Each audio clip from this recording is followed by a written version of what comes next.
What's going on, everybody? Welcome to the Turnbuckle Topics podcast. I'm your host, Pat Deneen, and this is my preview and predictions episode for NXT Stand and Deliver, taking place this Saturday, April 6th in Philadelphia, Pennsylvania at the Wells Fargo Center. Now, this is a 7-match card, shaping up to be pretty good. Looks like that's all we're going to get, and that's all it should be, right? NXT takeovers or whatever premium live events we get throughout the course of the years, it's usually around that, anywhere from 5 to 7 matches, and that's quite all right with me. So I want to start off with this first matchup here. The chairman, Shawn Spears versus Joe Gacy. Now look, Joe, the last couple events, whether it was theme shows for NXT, premium live events, you let me down. Okay, both matches against Dijak, I had you, and you let me down. The second time I said he's going to redeem himself. He's going to get it done. He has something to prove. He's no longer with, the head of Schism with the dyad and stuff. The grizzled young veterans are out doing their thing in TNA wrestling and all over the world now. Good for them. He's no longer aligned with Ava. Ava is now the NXT general manager, as we all known throughout the course of the last month or two. She's doing a good job. And so now he's on his own. He finally seemed to find himself. He just hasn't found any wins, unfortunately. So, Joe, this is it. Third time. Third time's a charm. That's what I'm hoping for. Or this will be the third strike. You're out of here. As far as me going with picking you in these matches. So that being said, I am going with you in this one. I have Joe Gacy defeating Shawn Spears. I hope I'm making the right decision.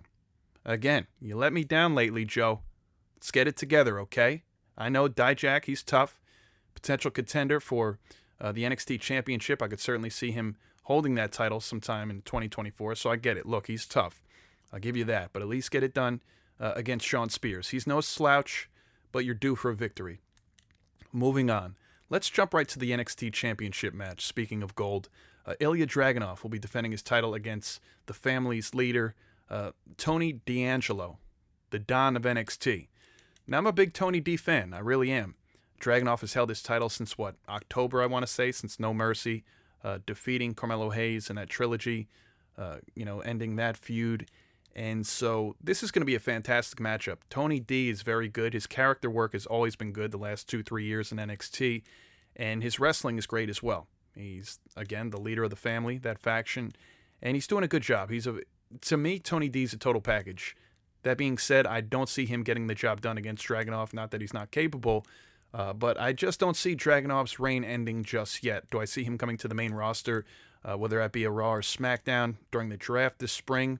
Potentially, but I think for that to happen, he'd need to drop his title, and he may drop it soon. It may be sometime in the spring. I just don't see it happening WrestleMania weekend at Stand and Deliver.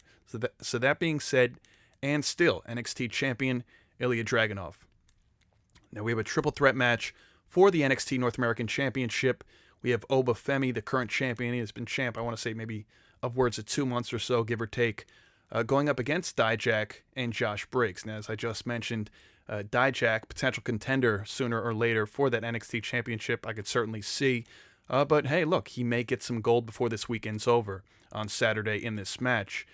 So look, either of these guys could get it done, Dijak or Josh Briggs. Glad to see Josh Briggs finally getting that singles push. Josh Briggs and Brooks Jensen, they were a tag team the last couple of years, and they did a pretty good job. I want to say they had one tag team title reign in NXT UK before they closed their doors. And so I'm glad to see him back on his singles run here, first time in NXT. So Dijak, I don't know. I was leaning towards him. Again, he's due for some gold, but I don't think it's going to happen on this very night, or this day rather. So I'm going to go with and still. Femi retaining his NXT North American Championship. Even though it's only been a couple of months, I think he could bring this reign out till at least the summertime, and then we'll see what happens. But and still Femi. So I have both champions retaining thus far. Making our way over to match number 4 here. The NXT Women's Championship is on the line. Lyra Valkyria versus this heel version of Roxanne Perez we've been getting the last couple of months. She's been doing an okay job as a heel. I'm not going to say I buy it completely. I know some people are indifferent to Roxanne being a heel, not saying they're not really sold on her promos and such. I think she's more vicious physically. Just her whole demeanor in the ring. I think she's doing a great job as a heel in that capacity, in that respect. But as far as on the mic, I wasn't overly impressed this past week or two when they went face-to-face. Lyra, in my opinion, dominated her on the mic. Lyra is definitely the total package as far as promo ability is concerned. and in-ring style. So, look, I'm going to go with Roxanne Perez here. I'm going to go with Roxanne getting it done, regardless what I think of her heel run thus far. I think Roxanne is going to get some gold. I could see Lyra being, making her way to the main roster any day now. And you could say the same for Roxanne Perez. She was in the last 2 Women's Royal Rumbles. So either one could be called up any day now. But I think Roxanne Perez gets it done here. And new NXT Women's Champion Roxanne Perez. Hopefully she has a lengthy reign.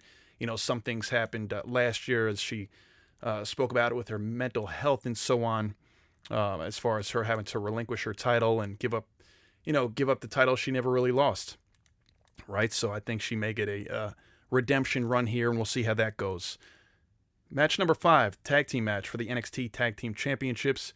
We have Baron Corbin and Bron Breakker, the Wolf Dogs as they go by, officially or unofficially, going up against the duo of Axiom and Nathan Frazer.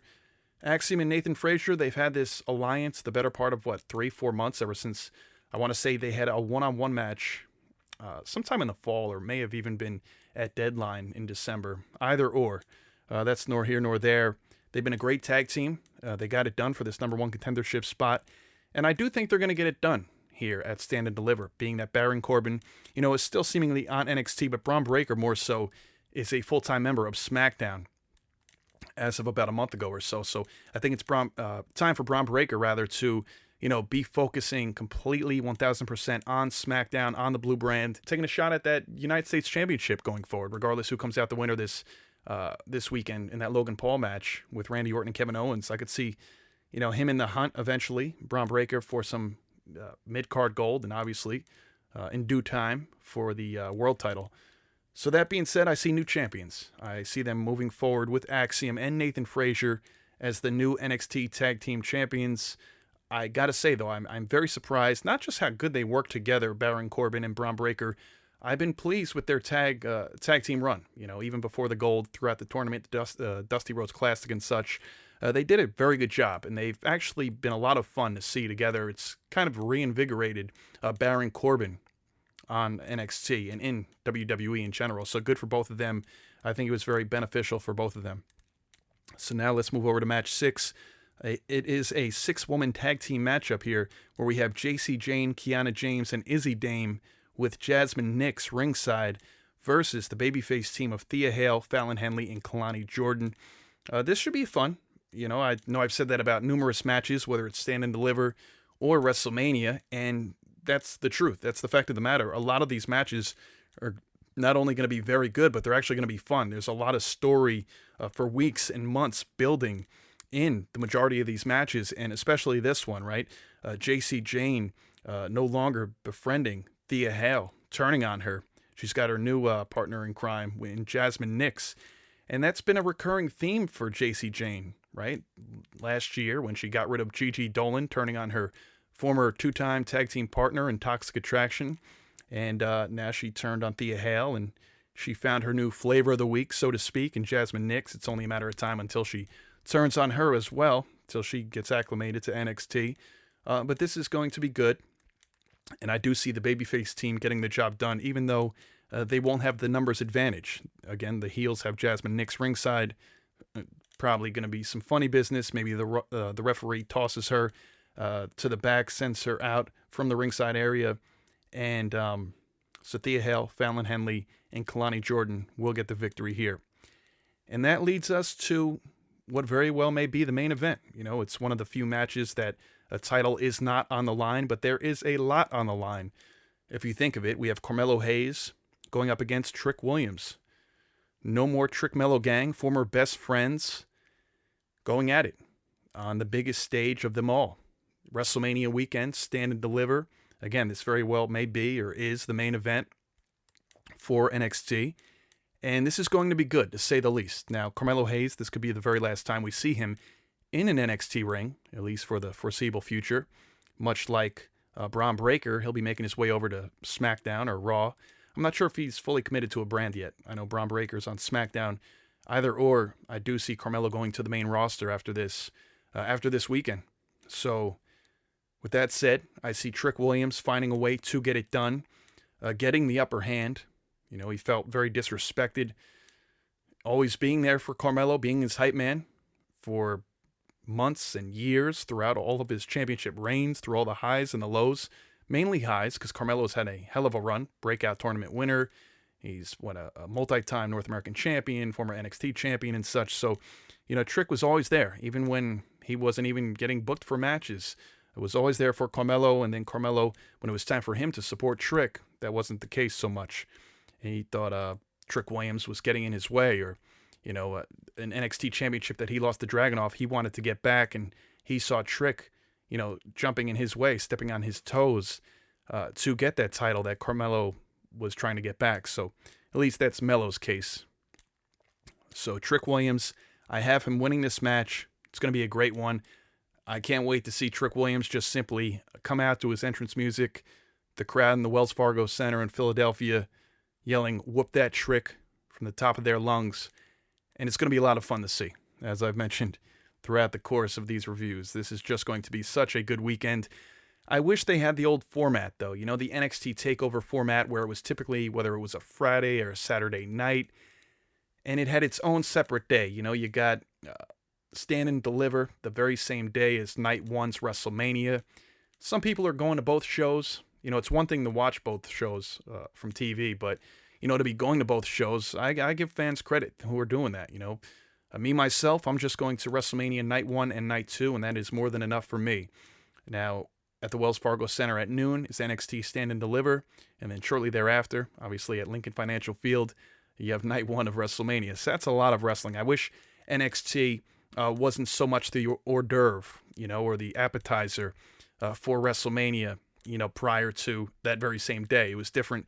It was better when it was on a different night, but they've since changed the format, as we used to get the Hall of Fame on its own night. Now, the last couple of years, the Hall of Fame has been immediately following Friday Night SmackDown. Like, they'll sell that ticket as SmackDown followed by the Hall of Fame. So I'm not crazy about that either. I think, I know you got to crunch everything in. I do understand that. And the biggest reason they had to tack on the Hall of Fame to Friday Night SmackDown and shift around the NXT schedules, WrestleMania is no longer just one night. They broke it down into 2 nights, which is for the better. If you're going to have 13, 14, 15 matches, breaking that in half is the way to go. One night is just too much to do all that. So it's been, ever since COVID, the last WrestleMania they ever did one full night was WrestleMania 35 here in Jersey at MetLife Stadium. Since COVID, obviously, WrestleMania 36 was in closed quarters, and then they picked back up in 37 in Tampa, 38 in Dallas, 39 in Hollywood, and here 40 in Philadelphia, where they're doing 2 nights, and it's worked out pretty good. So they had to move some things around. I get it. I just miss Hall of Fame on its own night and NXT on its own night. But that being said, still going to be a great weekend of professional wrestling, to say the least. Lots of good matches. What is that? The better part of 20 matches or so for WWE, including both nights of Mania and NXT Stand and Deliver. So those are my predictions for NXT Stand and Deliver. Enjoy the show, get ready, get prepped, and this will lead us right into both nights of Mania. So I hope you enjoyed this preview and predictions for NXT Stand and Deliver. Enjoy the show. I look forward to going over this, and I guess I'll catch up with you guys then. So as always, thank you for tuning in to the Turnbuckle Topics podcast. I'm your host, Pat Deneen, and I'll catch you next time. Thanks for listening.